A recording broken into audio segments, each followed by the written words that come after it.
Hey, I fixed y'all some. You won't see. Okay, hold on.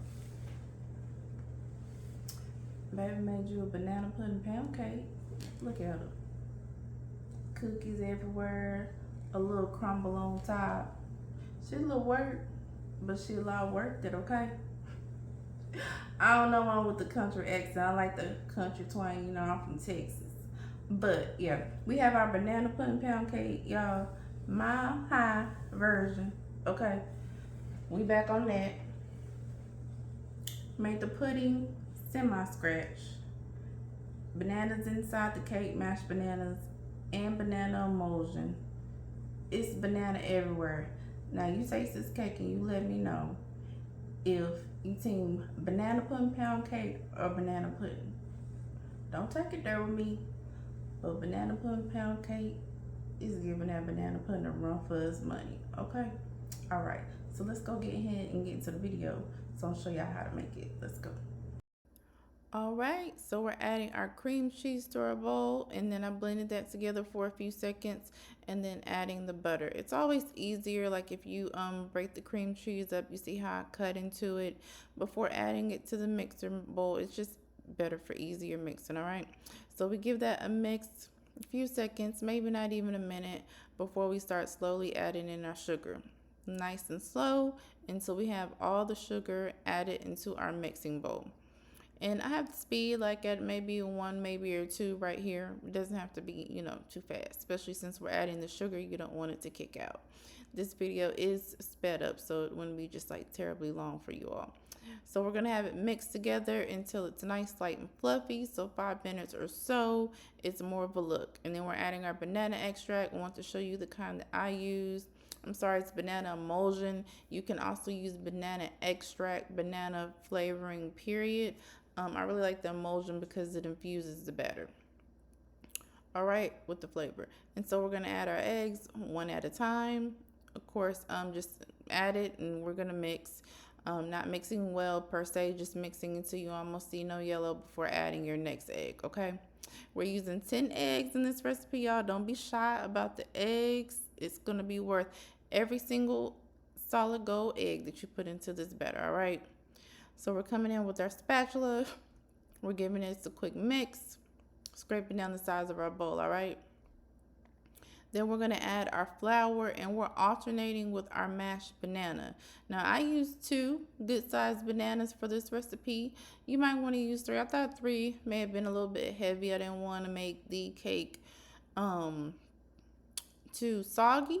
You may wanna try 3, maybe 3 small ones. However, but we use 2 large bananas. So it's already mashed. I just use the fork and mash them by hand. And then we're alternating that with the flour, all right? Making sure that we end with our flour. So I think I added this maybe like in 4s, something like that. And the banana wasn't clumpy, y'all. The banana, of course, dissolves in the batter. So don't worry about like getting it like so extra fine. Banana is soft anyway. Our oven is already preheated at 325 degrees. We're giving this a last mix with our spoon before we're prepping our pan and we're pouring our batter into our pan, okay? All right, so we're all set. Spraying my pan, all right, of course. And then I'm going to brush it because it was a little foamy for me. So I'm gonna brush all throughout my pan to make sure that the spray is even. Please make sure that your pastry brush is not shedding or anything like that. I don't have any issues with the pastry brush that I purchased. You can also use, what is it, like a silicone bristle brush or something like that.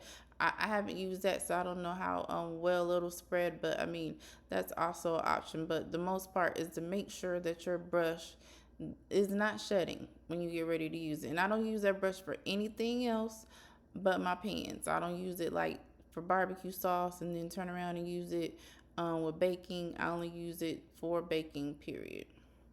All right, so we have our batter added to the pan. We want to make sure that we smooth the top of it. Give it a tap if you feel like you need to before placing it in the oven. All right, so This is a step that you actually want to do before baking your cake. So make sure you read the instructions so you can get your timing and everything correctly. I would do this the day before I bake my cake because you want to give it time to set. All right, so we have our banana pudding mix. All right, and then we're getting that all mixed up with our milk. And then we're going to add in our condensed milk and we're going to give that a mix as well.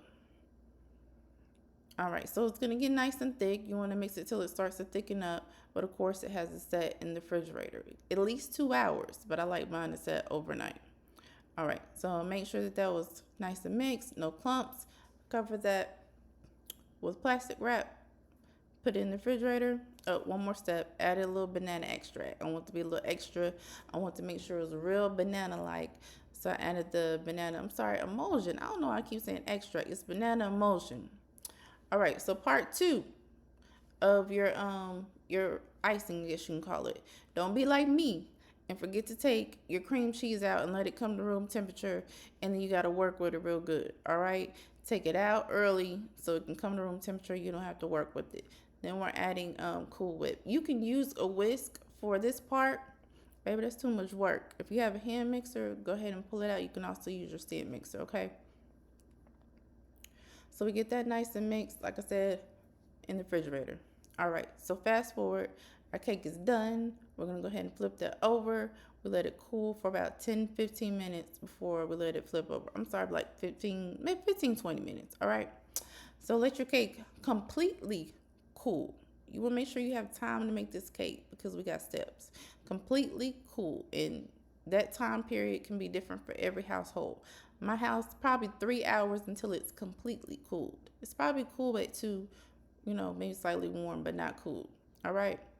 So started hand mixing this, and I said, you know what? Forget that. It's gonna take all day. It's not gonna be getting the way I need it to get. So came in with my hand mixer. All right. Again, got it all nice and blended real quick. Y'all see how it's forming? Ooh, look at that. It's all whipped, but still thick. That's exactly what we want. This is more than enough icing, y'all.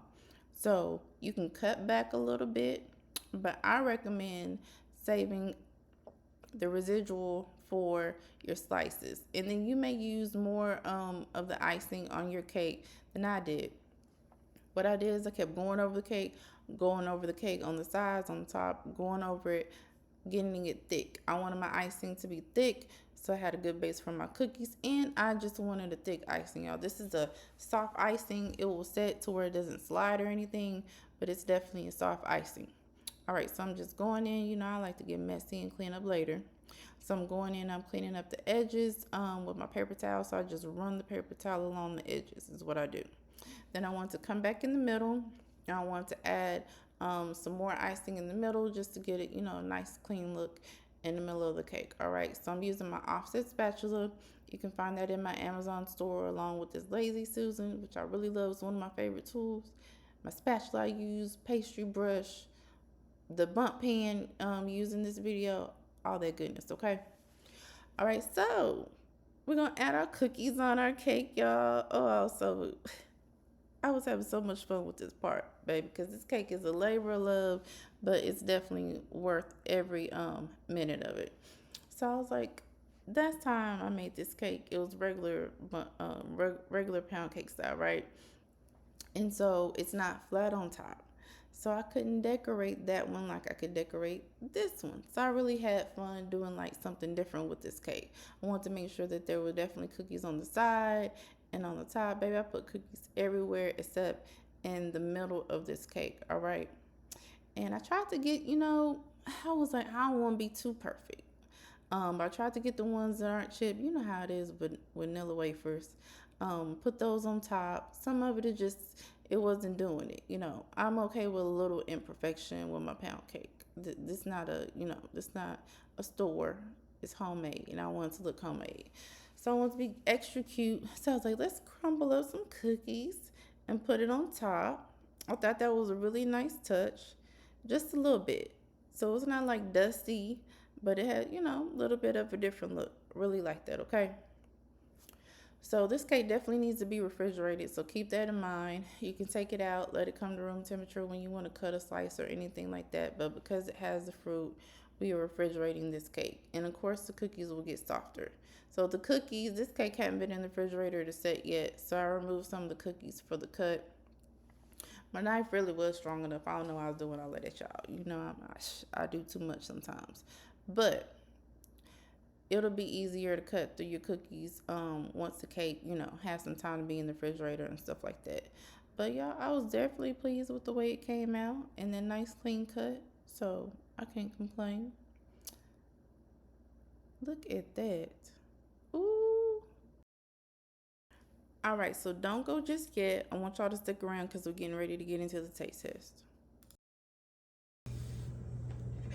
I know y'all ready like I'm ready. You know what, I watch this guy on TikTok and he always be like, here, you had a first bite, baby. Every time I hear that, I be dying laughing. It is too funny. And he from Texas.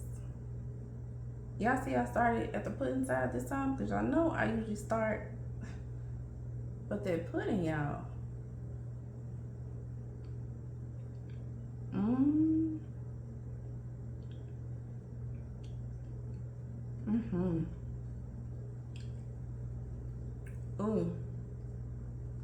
It's tender.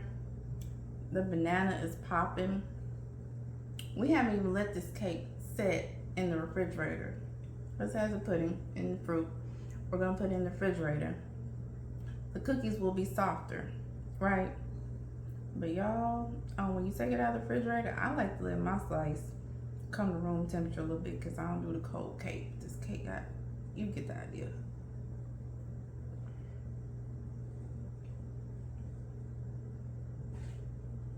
Okay. And you know that's my favorite part, but up here with the pudding, and y'all know we have more than enough pudding for this recipe. You can cut it down if you want to, but what I would do, I'm gonna move some over here right now. I would save that pudding and have some extra put on a cake like that.